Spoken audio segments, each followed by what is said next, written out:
Hola, hola, Dios te bendiga mucho. Bienvenido a otro programa de Odres Nuevos. Esta natural, amistosa, sencilla conversación que tenemos con Pablo Deiros y con cada uno de ustedes, con la idea, el propósito de autodesafiarnos y desafiarnos los unos a los otros a un proceso de renovación continua en nuestras vidas y también en nuestras congregaciones, en la iglesia en general, en nuestro continente. ¿Cómo estás, Pablo? Dios te bendiga. Bien, muy bien, y te confieso bastante sorprendido en lo personal de redescubrir la riqueza de la palabra de Dios y la actualidad de la palabra de Dios en nuestras reflexiones, las que hemos hecho ya de Génesis, Éxodo, Levítico y lo que comenzamos a hacer con Números. Eh, por supuesto, ya hemos caminado antes este camino, pero volviendo a reflexionarlo y con nuevas ideas y tratando de hacer aterrizar la palabra en la actualidad, es impresionante, Carlos. Uno se sorprende de cuán actual es la palabra de Dios, ¿no? Y Aún la, en el contexto en el que nos encontramos. la riqueza, versículos por los que hemos pasado 100 veces, cómo sigue hablando la palabra de manera nueva, ¿no? Cómo se actualiza, ¿no? Por eso te queremos desafiar a que leas la palabra, la estudies, medites en ella y sobre todo la vivas. No importa qué edición de la Biblia tengas, la palabra de Dios es como ella misma dice, lámpara a tus pies, lumbrera para la guía, para tu camino, ¿verdad? La luz para tu camino. Editorial Peniel te está ofreciendo la Biblia de la Nueva Reforma, en la que Pablo es el editor general, en la que yo también colaboré con las introducciones a los libros de la Biblia. Y vos podés entrar a la página allí de Editorial Peniel y conseguir tu propio ejemplar, también repasar o informarte sobre todos los materiales maravillosos que hoy contamos, que están a nuestra disposición para nuestro crecimiento integral en la vida. Estamos en el libro de Números, el libro que en la Biblia hebrea lleva el título En el desierto, porque así comienza el primer versículo de Números capítulo 1, ¿verdad? Entonces, estamos pensando en cómo el obrar del Espíritu produce esta renovación continua en nuestras vidas y cómo aún situaciones que a priori nosotros describiríamos como de desierto en nuestras vidas, son oportunidades para renovarnos en el Espíritu y para renovar nuestra percepción del deseo de Dios de estar obrando sobrenaturalmente, no de manera excepcional, sino de manera permanente en nuestras vidas. Cómo su presencia nos quiere acompañar a cada instante, guiar a cada instante. No siempre será con un milagro, pero siempre será su presencia sobrenatural obrando en la cotidianeidad de nuestra naturaleza y de nuestro mundo tan limitado, con tantos conflictos, con tantas necesidades, que vos puedas, como tal vez nunca antes, en medio del mundo nuevo, se nos dice la nueva normalidad, el nuevo mundo, pero nadie nos dice muy bien de qué se va a tratar, ¿verdad? Y cuánto vos y yo necesitamos de esa nube, de esa columna de fuego que nos guíe, ¿no? La nube guiaba al pueblo, se levantaba la nube cuando el pueblo tenía que marchar, en la columna de fuego lo mismo, la idea era manifestar su presencia guiando al pueblo en todo momento, por un camino que ellos desconocían, por una situación que era nueva para ellos, en medio del desierto de tantas limitaciones, poder experimentar la conducción de Dios en todo momento. No des un solo paso en tu vida sin dejarte guiar por el Señor. No repitas las viejas recetas, ¿sí? Porque las viejas recetas no sirven para la nueva realidad, pero además manifiestan, ¿sí?, tu poca dependencia de la guía presente del Espíritu en este momento de tu vida, ¿no? Y no vas a encontrar respuestas a las nuevas realidades con las viejas recetas, ¿no? Es como aquel que quiso arreglar el auto que se le había detenido con un destornillador y se notificó cuando levantó el capó que ya no tenía un Ford Falcon modelo 65, sino que ahora tenía un auto que estaba todo computarizado, ¿no? Y las herramientas que servían para el Falcon no sirven para la computadora del auto 0 kilómetro, ¿verdad? No vayas al nuevo mundo, a la nueva normalidad de memoria. No vayas jugándola de taquito, no vayas repitiendo viejas recetas, no vayas con destornillador y pinza, porque la nueva realidad va a requerir, ¿sí?, una guía específica del Señor para el nuevo tiempo. Pero, ¿sabes? El libro de Números, entre otras cosas, nos garantiza que cuando nosotros nos abrimos sensiblemente al obrar de Dios, Él nos guía. No va a faltar la nube, no va a faltar la columna de fuego y tampoco, Pablo, van a faltar los milagros de provisión en medio del colapso económico del mundo, en medio de la caída de las bolsas, en medio de la desocupación tan terrible que vive no solo nuestros países en vías de desarrollo, sino el mundo desarrollado, en medio del desierto de la necesidad material, Dios proveyendo materialmente al pueblo. De esto quiero que hablemos hoy.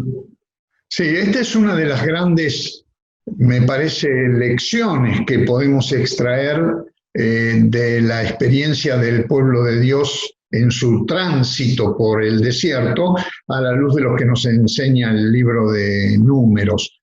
Es una maravilla cómo el pueblo, aún equivocándose, no dejó de contar con la asistencia, el cuidado y la provisión permanente de Dios para sus necesidades más inmediatas.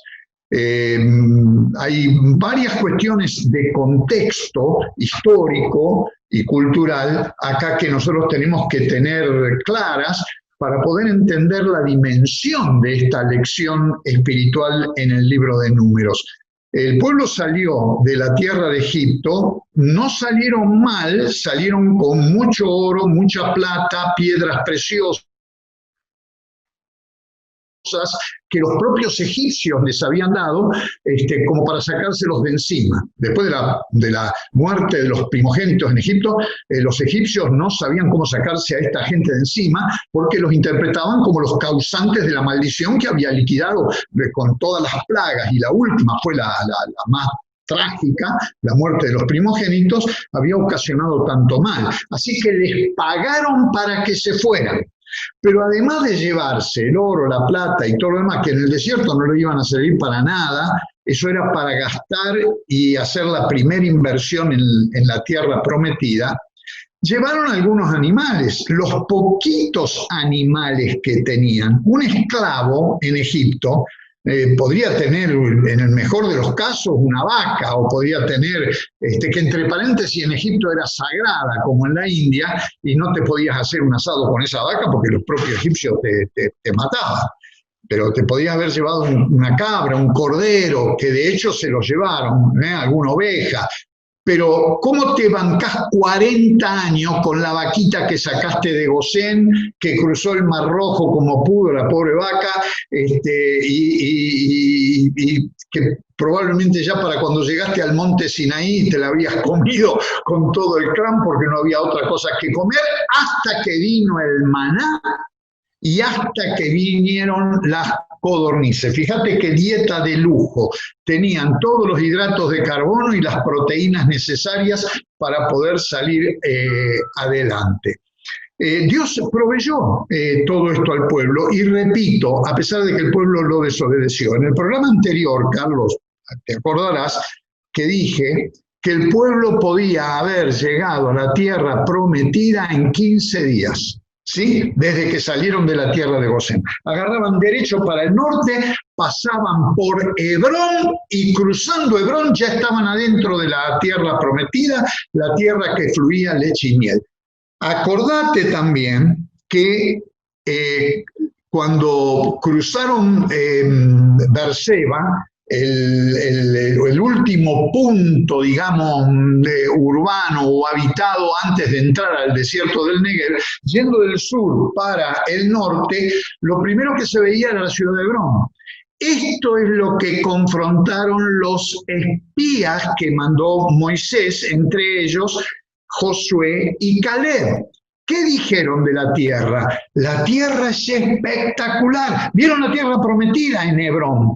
La tierra es espectacular. Es tierra que fluye leche y miel. Y según le enseñamos a los chicos en la escuela dominical, venían con unos racimos de uvas que parecían, cada uva era una pelota número 5, y cosas por el estilo, y vinieron enloquecidos. ¿Por qué no la conquistaron a Hebrón? Porque Josué y Caleb le dijeron, vayamos que más podremos nosotros que ellos. No la conquistaron porque los 10 espías, la mayoría de los espías, fueron cobardes y dice el texto, acobardaron a todo el mundo.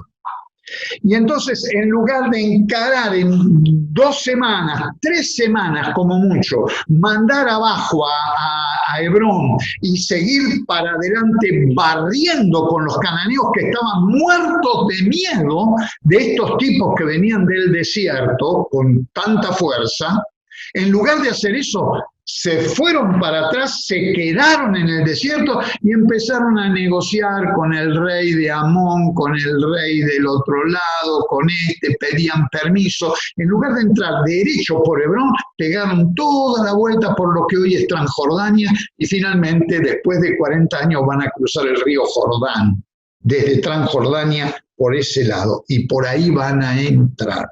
La podían haber ocupado en 15 días, 20 días, desde el sur camino al norte. Fueron cobardes, no se animaron y lo que es peor, fueron incrédulos, porque no creyeron en la promesa de Dios.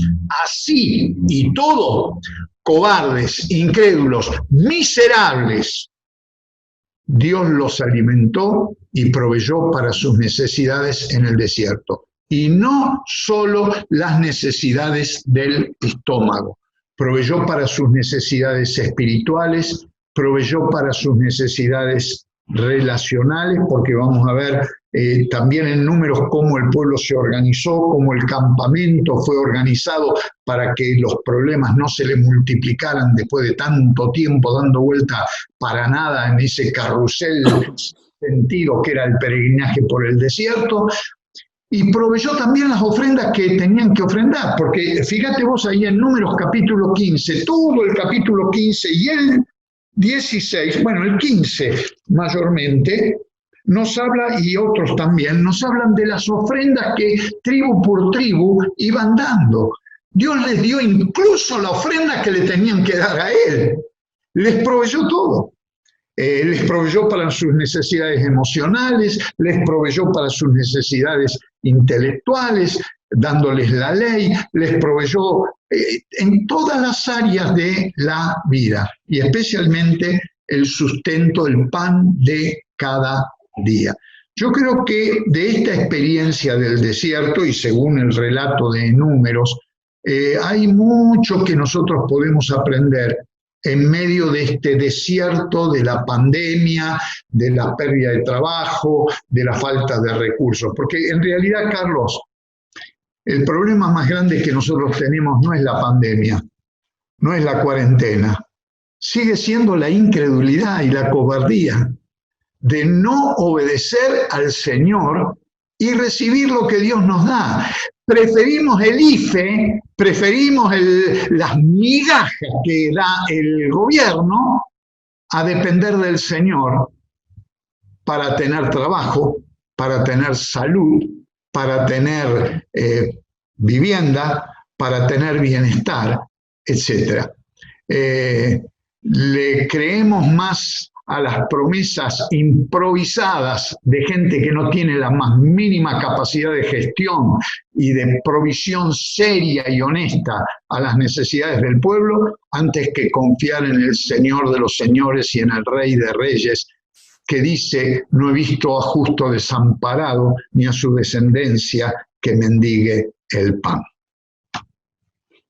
Tremendo, tremendo, tremendo, qué bueno, qué bueno. No sé si te das cuenta de toda la implicancia que tiene lo que Pablo te acaba de compartir, ¿no? O nos acaba de compartir. Pero mira, en estos días de cuarentena yo no he visto tantos milagros de provisión de Dios Amén. como estos días de cuarentena en la vida de la gente de la iglesia, ¿no? Y te digo, he visto cosas que cuando uno lee sobre caer el maná del cielo, las codornices, uno dice, bueno, ¿cómo habrá sido? Pero yo he visto cosas en este tiempo, en la vida de la gente, que son todavía más locas y más sorprendentes que caiga pan del cielo, ¿no?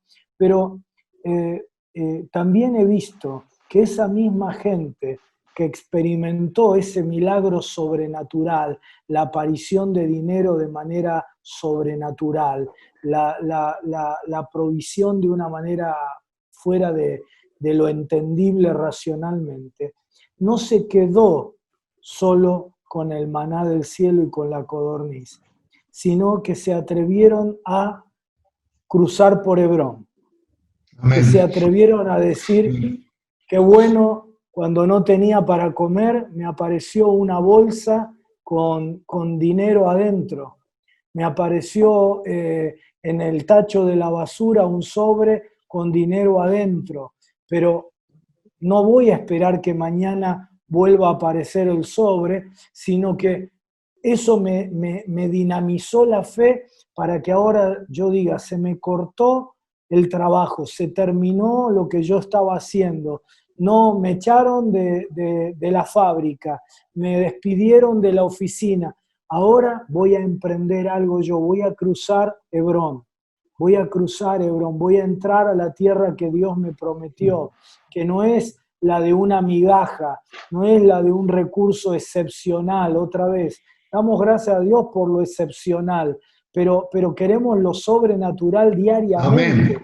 no excepcionalmente, ¿no?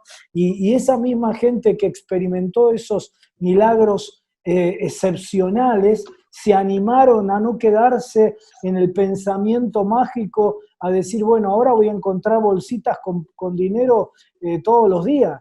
No, se animaron a decir, si Dios estuvo conmigo y me dio esta señal tan sobrenatural, tan extraordinaria, ahora me va a dar la creatividad, me va a dar la fuerza para emprender algo, ¿sí? Aunque ya no tenga el trabajo en la fábrica, aunque no tenga el trabajo. Mira, hoy mismo en el programa de hoy, que hago yo a la mañana, que se llama El Cafecito con Carlos, ¿sí? Una hermana con su esposo empezaron. Ella experimentó uno de esos milagros, ¿no? Ella contó, dio testimonio, lo filmó, lo pasó, de esos milagros excepcionales. Pero con su esposo, ¿sí? Empezaron un emprendimiento de venta de hamburguesas. Las hacen ellos y las venden. Y hoy dio testimonio en el programa de la mañana diciendo que se cansaron de vender hamburguesas el fin de semana, ¿sí? Y así un montón de gente, ¿no? Gente que se dedicaba a un rubro, estoy pensando en Lidia y su esposo Jorge, que se dedicaban a un rubro que ya tenían problemas antes de la pandemia, y con la pandemia el rubro terminó absolutamente terminado, no hay posibilidad de ventas, ¿sí? Pero se animaron a creerle a Dios y emprendieron otra cosa y no pueden parar de trabajar. Tienen clientes y clientes y clientes, ¿sí? Y así un montón de gente, ¿no? Y el desafío para todos nosotros es saber que Dios nos va a dar el maná del cielo, ¿sí? Amén. Cada vez que no haya otra opción, cada vez que no haya otra opción, pero que también, ¿sí?, nos va a conducir a comer de los frutos de la tierra apenas nos animemos a entrar a la tierra prometida. Dice que el día que entraron a la tierra prometida, ese mismo día cesó el maná del cielo.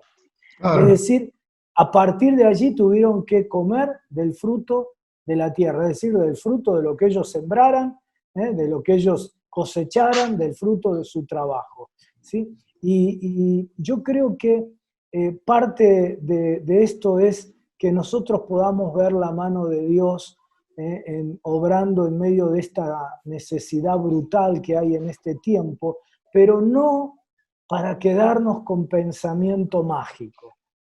Magia y milagro son dos cosas completamente distintas, ¿sí? No con pensamiento mágico. Ellos fueron desafiados por Dios a una tierra que fluía leche y miel y que le daría el fruto del trabajo de ellos. Esa es la voluntad de Dios, ¿sí? Entonces, la magia y el milagro son dos cosas distintas. El pensamiento mágico no tiene nada que ver con el cristianismo.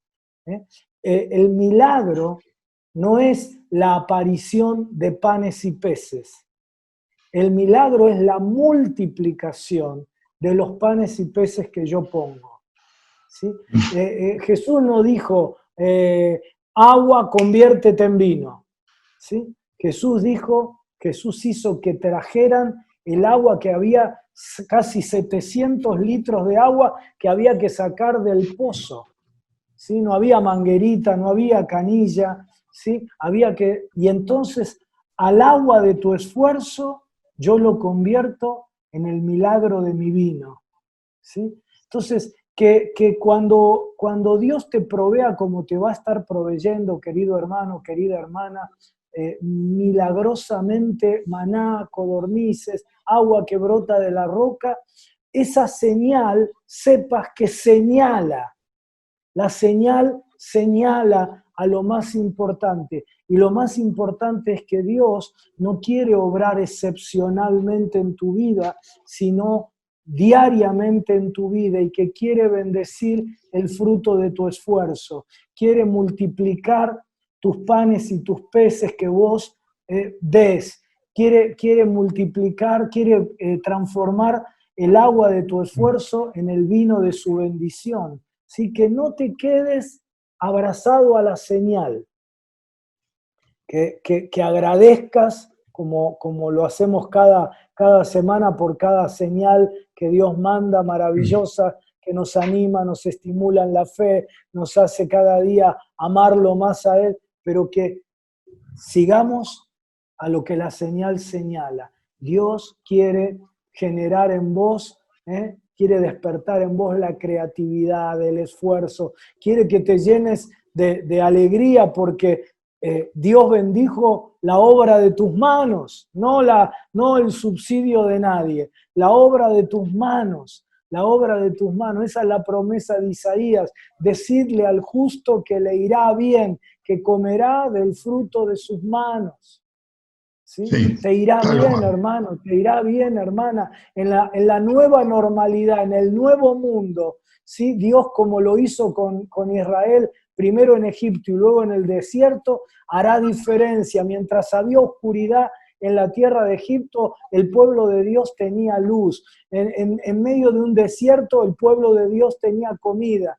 Te irá bien, pero Él quiere que sea también la bendición del fruto de tus manos. Milagro no es Dios obrando. Milagro es Dios asociándose con nosotros para obrar Amén. poderosamente a través de nosotros. Amén. Amén. Creo, Carlos, que este énfasis tuyo, marcando la diferencia entre pensamiento mágico y milagro, o entre magia y milagro, es muy, muy importante. Lo es a la luz de lo que enseña el libro de Números, pero lo es también a la luz de la realidad que estamos experimentando y viviendo. Y en verdad, pensamiento mágico es creer en un evangelio como que se llama, como lo que denominamos evangelio de prosperidad, de que si yo pongo 10 voy a recibir 100, o si pongo 100 voy a recibir 1000, como por arte de magia, sin hacer el menor esfuerzo, sin mover un dedo. Pensamiento mágico es también pensar que el gobierno que me dio durante 4 meses 10.000 pesos mensuales, me lo va a seguir dando por el resto de mi vida hasta que yo me muera. Eso es pensamiento mágico, eso se termina. De hecho, no solo se termina cuando ya no hay más tinta en la máquina de imprimir papelito, sino que se termina también cuando se acaban las reservas o cuando simplemente se hace un cambio de política, porque eso termina en una hiperinflación devastadora que finalmente empobrece absolutamente a todo el mundo.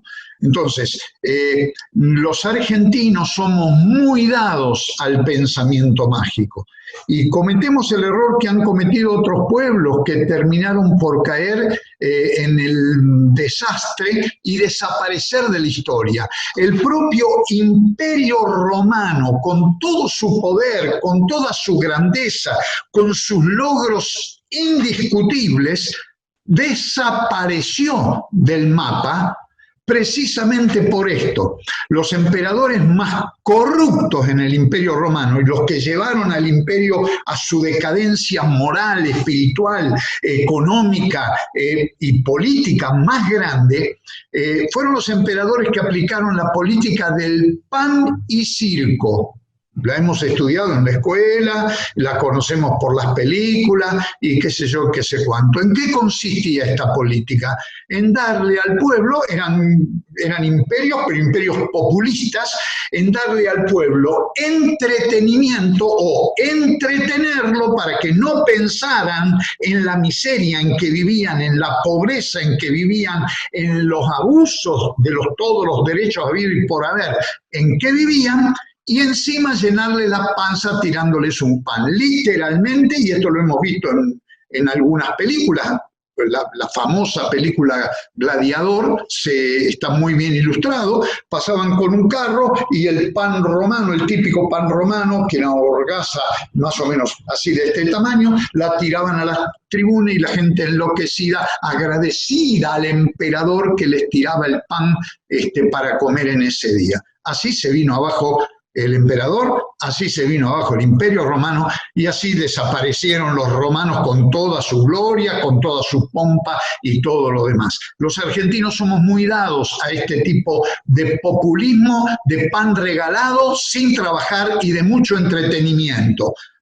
De financiación del espectáculo para que nosotros estemos lo suficientemente distraídos para no ver a los que meten el dedo en la lata, los que se cambian de bando por cualquier interés personal, los que no piensan en la patria, sino que piensan en la satisfacción de su propio vientre. Ahora, nosotros somos ciudadanos del reino de Dios, no tenemos nada que ver con toda esta corrupción y con toda esta situación. Nuestra lealtad es primero al Señor Jesucristo. Él es nuestro Rey, Él es nuestro Señor, Él es la cabeza, el gobernante de su pueblo, de su iglesia. Él es el que nos enseñó a orar al Padre diciendo: el pan nuestro de cada día, dánoslo hoy. No lo dijo eso para que nosotros nos quedemos tranquilos esperando que baje una cigüeña o un cuervo que nos alimente o de alguna manera alguien distraído nos deje un kilo de pan o un delivery en la puerta de casa por confusión y tengamos para comer en ese día. Él lo dijo para que trabajemos por ese pan. El primer trabajo que tenemos que hacer es oración, es pedirle al Padre que nos provea de ese pan. Y el segundo lugar es ponernos a transpirar un poco la camiseta, porque nuestro trabajo produce pan. Ese es el maná de cada día. Fíjate vos que en el caso del maná, según el libro de Números, el maná venía del cielo. Hoy podemos darle una explicación científica y todo lo que quieras, pero en realidad era un arbusto ahí en el desierto que tenía una segregación tipo, bueno, no me viene ahora el nombre, pero una segregación altamente nutritiva y muy rica en hidratos de carbono, por cierto. Pero ¿qué era lo que tenía que hacer el pueblo? Todas las mañanas se tenían que levantar bien temprano a ir al campo a recoger el maná. Comerlo no se podía guardar porque a las 24 horas se podría y eso no se podía comer, se ponía pastoso y no se podía comer, pero todos los días, en la medida en que el hermano o la hermana fulano salían de su carpita e iban a buscar el maná estaba allí y se lo comían. ¿Qué pasaba con las codornices? Las codornices no venían distraídas volando por ahí, se metían adentro de la carpa y se levantaban toda la mañana y decían, ¡uy, mirá, cayó una codorniz! La tenían que salir a buscar con redes en el campo. Y después a la codorniz había que pelarla y había que destriparla y prepararla y cocinarla. Dios no alimenta a vagos. Dios no alimenta a perezosos, mucho menos a vividores, especuladores y los que quieren pasarla de arriba con los beneficios que les da un Estado omnipotente que se hace cargo de todo. Dios alimenta a su pueblo, que con fe se esfuerza, trabaja, pone a funcionar los dones y talentos que ha recibido del Padre Celestial y tiene garantía de que el pan no le va a faltar en la mesa. Ahora, el maná no fue dado para que los israelitas en el desierto pusieran una panadería. Anda, nene, a sacar todo el maná que puedas y después lo vamos a vender a 5 guitas el kilo. Tampoco Dios le mandó las codornices para que un judío avivado tratara de cazar el mayor número, las criara y entonces vendiera chuletas de codornices, pechuga de codornices, milanesa de qué sé yo, pata y muslo de codornices o cosas así, o ni siquiera las plumas para rellenar una almohada. No dice nada la Biblia acerca de eso. Este es el error del Evangelio de Prosperidad. Manotear todo lo que puedas negociando con el Señor y guardártelo en el bolsillo. El principio del capitalismo más descarnado que tiene raíces paganas.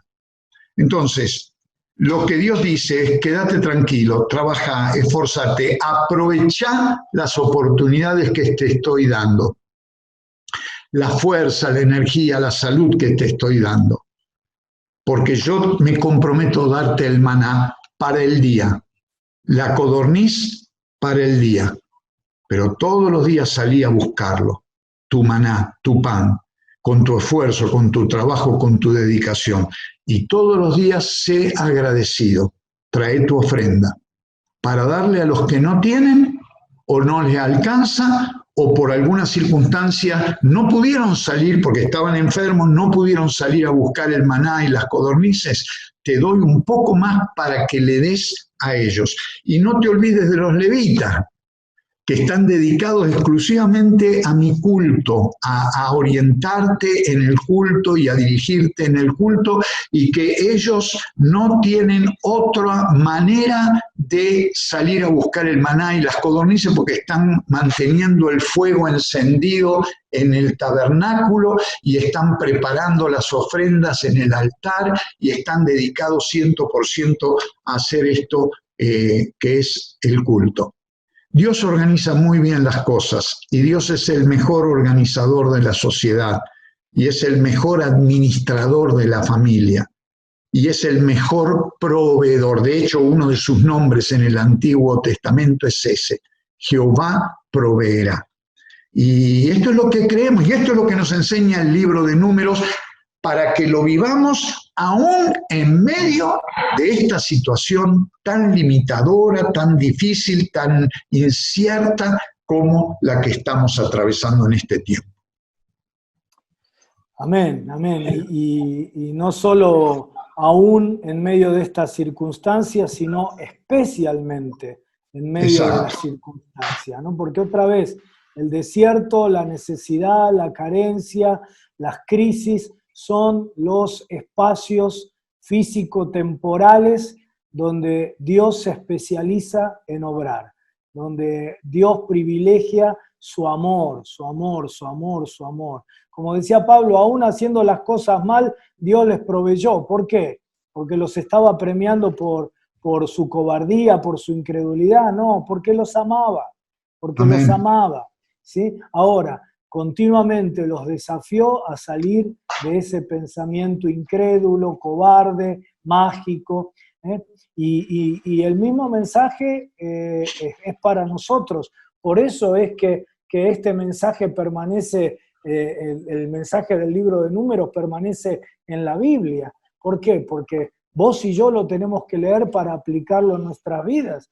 Y lamentablemente tenemos que decir, en este deseo de reforma y de renovación permanente que estamos persiguiendo con este programa, que mucho del pueblo de Dios sigue, no por la pandemia, antes de la pandemia, durante la pandemia, y si no hay un cambio después de la pandemia, sigue empobrecido, endeudado, necesitado, porque sigue esperando, ¿sí?, pasivamente que le venga algo del cielo, que le venga algo del gobierno, que le venga algo, un golpe de suerte, con mentalidad de mineros en lugar de agricultores, ¿no? El minero tiene la mentalidad de encontrar la pepita de oro que lo salve para toda la vida, que le encuentre la mina y en un golpe de suerte pasar de, como se decía cuando era chico, de canillita a campeón, ¿no? De la pobreza a la abundancia. Pero el agricultor sabe que la vida es un ciclo de trabajo continuo, donde hay que sembrar y luego cosechar. Y de la cosecha no te podés comer todo, sino que tenés que volver a sembrar para volver a cosechar, para volver a sembrar. Y vos viste que la Biblia está llena de esta ley, de la siembra y Sí. la cosecha, que Dios manifiesta que esa es la ley de Él para nuestra vida, ¿no? Que cosechemos del fruto de nuestro trabajo. Y entonces queremos ver, es nuestro anhelo, es nuestro deseo, queremos ver un pueblo de Dios que vive lo que la palabra de Dios dice, que vive no en necesidad, no endeudándose continuamente y viviendo, pidiéndonos a los pastores que oremos para que zafen y continuamente zafando y emparchando, sino un pueblo de Dios que vive en la abundancia de lo que Dios nos permite vivir cuando aplicamos los principios del reino a nuestras vidas. Y no se trata solamente de ambición material o de la cuestión material, se trata de todos los órdenes de la vida, Amén. porque el pensamiento mágico lleva a las personas también en el mundo afectivo a creer que la bendición afectiva va a venir mágicamente, ¿sí? Y no siembran en su matrimonio, tienen pensamiento mágico en función de sus hijos, no siembran en la vida de sus hijos los principios de la palabra, el amor de papá, el amor de mamá, el interés, el ocuparse, etcétera, ¿no es cierto? Entonces, esto aplica no solo a lo material, aplica a todo, porque el propósito de Dios, dice el apóstol San Pablo, es que crezcamos en todo, ¿sí? Así que el pensamiento mágico te sume en pasividad, y la pasividad impide que vos crezcas en todo, que es la voluntad de Dios. La pasividad religiosa tiene que ser definitivamente abandonada en tu vida y tiene que activarse en vos este pensamiento de Dios. Cuando hablábamos en el programa de Levítico sobre la verdad, la pérdida del concepto de verdad y que la verdad es el absoluto que es Dios y lo que Él dice, lo que Dios dice es esto, que Él quiere que vos crezcas en todo, no mágicamente, sino producto de tu esfuerzo, ¿no? En esta cuarentena también creo que uno de los aspectos positivos para muchos cristianos en esta cuarentena ha sido que han tenido que volver a la oración de Jesús. El pan nuestro de cada día, dánoslo hoy. Algunos ya lo daban por supuesto y hacía años que no oraban por el pan de cada día. Y la situación les ha hecho encerrarse en la habitación, ponerse de rodillas y decir, Señor, necesito el pan para el día de hoy. Y a otros les ha ayudado a entender que Dios no se compromete con el pan de acá, darte el pan hoy para dentro de 10 años, sino que se compromete a darte el pan cada día.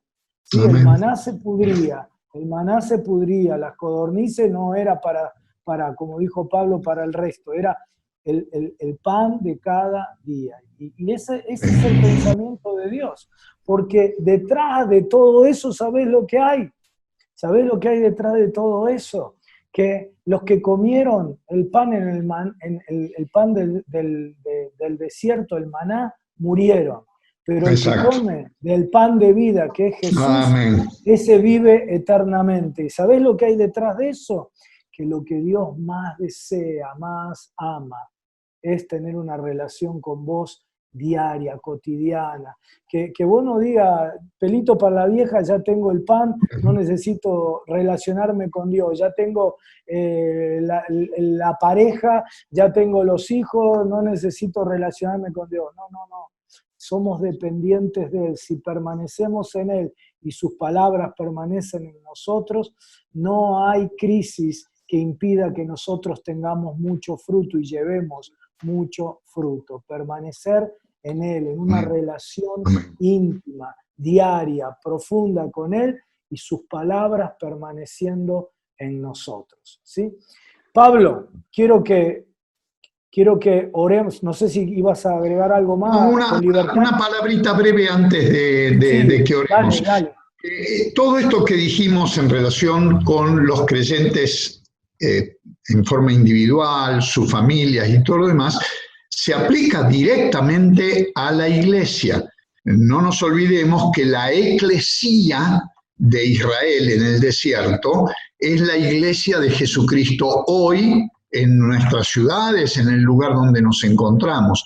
Y estos comentarios, estas observaciones que extraemos del libro de Números, tienen aplicación directa a las iglesias. Hay hoy iglesias que por la pandemia, por cuarentena, por medidas de seguridad y todo lo demás, no se pueden reunir masivamente en los templos, no pueden establecer una conexión cara a cara. Algunas congregaciones están teniendo problemas en reunir fondos, ofrendas, de las que dependen para pagar el alquiler de un edificio, para sueldos del personal de la iglesia, gastos que hay que cumplir, en algunos casos incluso impuestos y otras obligaciones.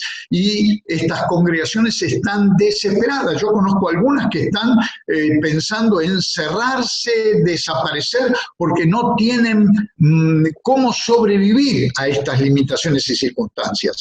Creo que el mensaje que hoy hemos aplicado en general a la vida personal, individual y familiar, se aplica directamente a las iglesias. La iglesia de Jerusalén, muy orgullosa, como todos los judíos del templo en Jerusalén, un día se quedó sin templo, no quedó piedra sobre piedra del templo de Jerusalén en el año 70, cuando los ejércitos de Tito Vespasiano arrasaron con la ciudad. Antes ya esa iglesia había sido desparramada a la diáspora por las persecuciones que se desataron contra los cristianos. Y durante el ministerio de Pablo, los cristianos de Jerusalén y de Judea estaban literalmente muertos de hambre. El proyecto misionero número 1 del apóstol Pablo no fue la evangelización, fue levantar dinero para los pobres en Jerusalén y en Judea. Le dedicó más tiempo a levantar esa ofrenda y a administrarla y llevarla que lo que dedicó a plantar iglesias por toda la parte oriental del Imperio Romano. Así que, y el evangelio continuó. Entonces, hermanos pastores, hermanos líderes, hermanos en Cristo, en las iglesias. La pandemia no es el fin del mundo, la cuarentena no es el encierro de la iglesia y le cortan los dedos a la iglesia. Es la gran oportunidad que tenemos de ser la iglesia de Jesucristo y dejar de confiar en nuestros presupuestos y de nuestra inteligencia y empezar a descansar en el Señor que todo lo provee. Es en medio de estas circunstancias donde la iglesia, el cuerpo de Cristo, no se muere de hambre porque tiene la palabra de Dios que la alimenta, no pierde su vitalidad porque tiene al Espíritu Santo que le da poder y energía, no está dependiendo de ningún beneficio del Estado, porque el Estado está esquilmado, no tiene de dónde sacar los beneficios y las prebendas que en otro tiempo le dio a los religiosos, entre ellos algunos evangélicos. Se terminó todo eso. Dependemos del Espíritu, dependemos de la palabra, bajo el gobierno de Cristo y contando con la provisión cotidiana del Padre para poder cumplir nuestra misión en el mundo. Amén, amén, amén. Qué bueno, qué bueno. Y para todos los pastores y líderes que nos están viendo, esta palabra de fe y de desafío. Y sumo a lo que dice Pablo, el testimonio en nuestra congregación, ¿no? Amén. Dios está proveyendo diariamente y lo está haciendo de manera maravillosa. Y claro, les puedo asegurar que no hemos trabajado nunca en nuestra vida tanto como en estos meses de pandemia. Hemos servido no solo, empezando por los pastores, ¿no? Yo trabajo por lo menos 10 veces más que lo que trabajaba antes de la pandemia, pero además toda la gente, ¿sí? Y saben, queridos pastores y líderes, triplicamos el número de personas que reciben alimento a través de la iglesia, multiplicamos toda la ayuda social de una manera increíble. Estamos atendiendo paradores con la gente en situación de calle, enfermos terminales, la familia de los enfermos terminales, ¿sí?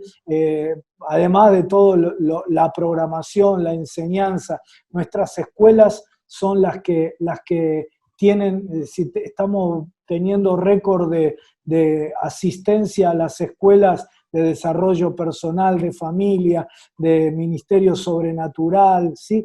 ¿Por qué? Porque Dios es bueno, nada es mérito nuestro, pero sí nos hemos asociado a Dios en el milagro. Milagro es asociación con Dios. Nosotros ponemos el esfuerzo y Dios pone el poder para superar lo que nuestro esfuerzo no alcanza, ¿sí? Y siempre Dios hace la diferencia. Y oramos en el nombre de Jesús ahora para que vos, pastor, en tu congregación, vos, líder en tu iglesia, allí donde estés, en cualquier parte del continente, experimentes también en tu congregación la provisión sobreabundante del Señor. En el nombre de Jesús. No vas a cerrar el templo, no vas a cerrar el servicio comunitario, la ayuda social, no vas a tener que interrumpir nada de lo que sea esencial al evangelio y a la misión de la iglesia, porque Dios está con vos, el mismo Dios que hasta aquí te ha ayudado, te seguirá ayudando. No te soltó la mano, vos no te sueltes de la mano de Él y dejate guiar por Él para que Él guíe la misión de tu congregación. En el nombre de Jesús. Y ahora, Pablo, orá por favor por hermanos, familias Amén. Amén. que están pasando por un momento de dificultad. Sabemos que es una leve y pasajera prueba.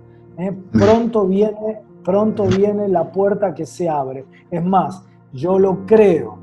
Después de la oración de Pablo, en el mismo instante que él diga amén, se empieza a abrir la ventana, el cielo, la puerta para tu vida, para tu familia. Sí, en el nombre de Jesús. Orá, por favor, Pablo.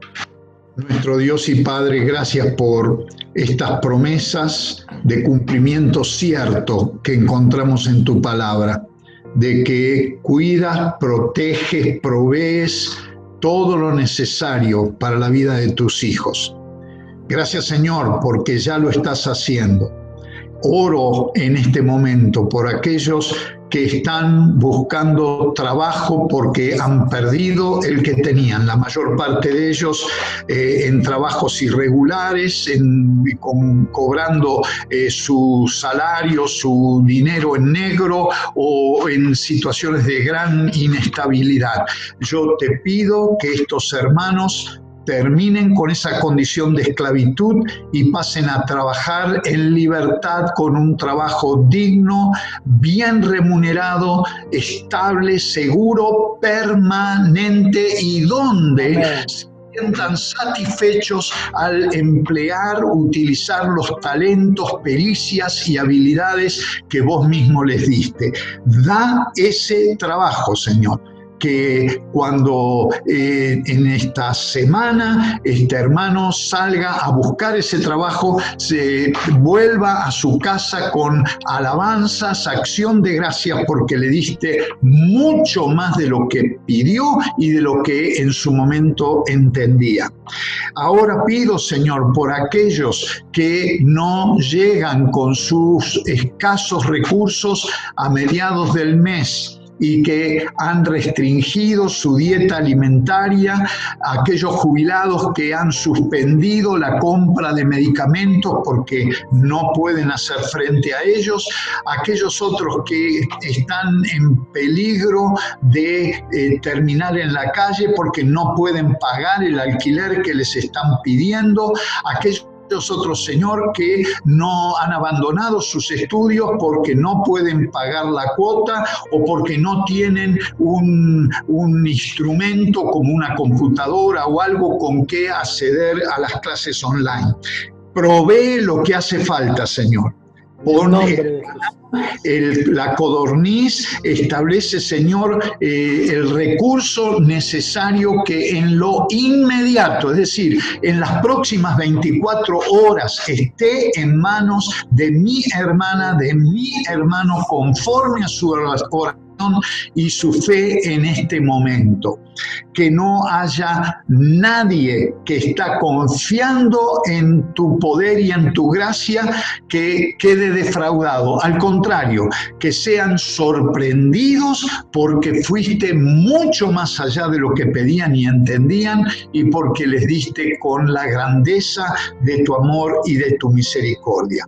Padre, especialmente aquellos que no tienen vivienda, hermanos y hermanas en la fe, que no tienen una vivienda propia. Señor, vos sabés muy bien, porque lo viviste, lo experimentaste acá cuando estuviste entre nosotros, lo que es no tener dónde reclinar la cabeza, una almohada propia, una cama propia, una habitación propia, donde encontrar paz, donde hacer el amor, donde vivir la relación familiar, donde encontrar alegría.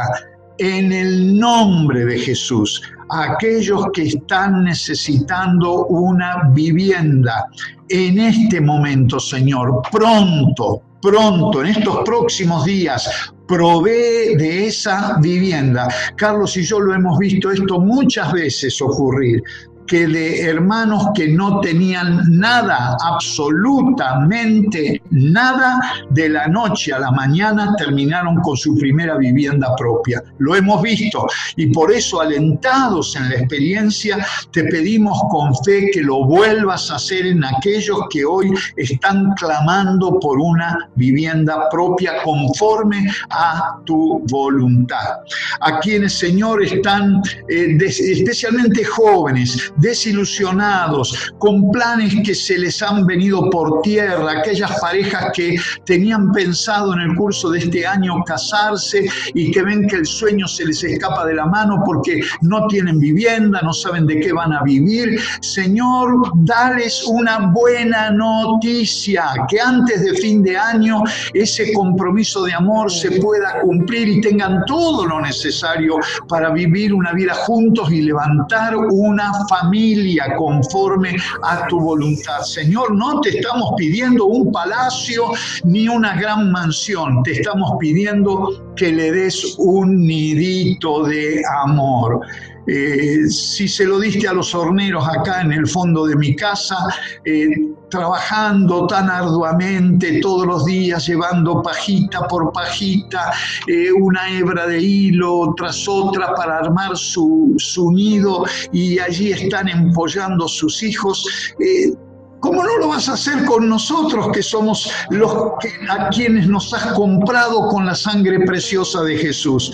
¿Cómo no vas a hacerlo con nosotros, que estamos dedicados a servirte y a honrarte y a obedecerte? Hazlo, Señor, ese nido para estas parejas antes de fin de año, que sus sueños se puedan cumplir para la alabanza de tu gloria, en el nombre de Jesús.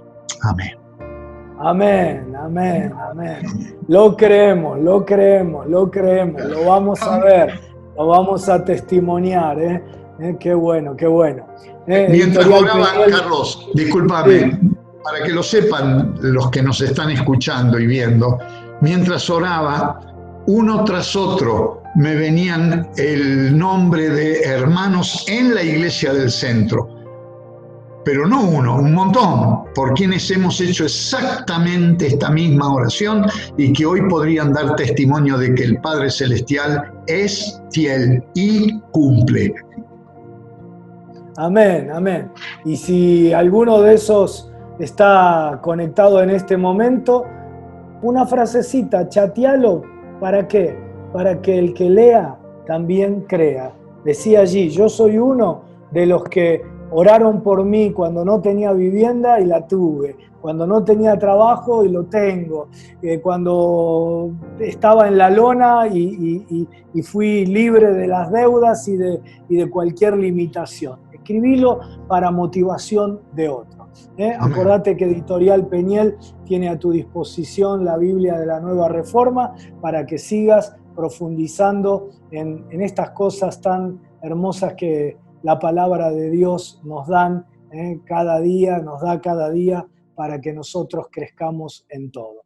Te abrazamos, te bendecimos, te amamos y vamos a ver milagros a partir de esta última oración que hizo Pablo. Cuando él dijo amén, yo creo que el cielo se abrió sobre tu vida. Dios te bendiga. Gloria a Dios.